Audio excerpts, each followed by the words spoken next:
Aus dem Sand raus kommt ein Mann und läuft am Strand, bis er stoppt und easy chli den Beach abcheckt. Ich pose kurz rein, da ist der Strand mit Gestrüpp. Wäschkabel und eine teure Uhr, ein fetter Ring und eine Sonnenbrille. Er hat kalt und schlägt den Goldzahn. Ich pose rein und jetzt siehst mal noch eine Kneipe. Ich am Tanzen mit den Mädchen. Ich schicke Happy und diese nimmt den Karton mit. Jetzt hat die Kamera mal noch schnell auf ein paar Möwen drauf. Und er läuft barfuß an der Frau an der Wand vorbei.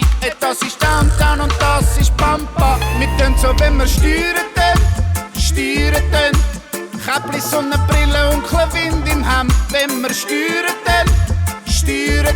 Mit paar random Mädchen, die noch gut aussehen. Aber sie wollen nicht steuern, nein, sie können halt nicht steuern. Schaut auf den Todo, der zeigt, wie man steuert. Ja, so tut man steuern und jetzt kommt der Führer. Coiffeur-Termin.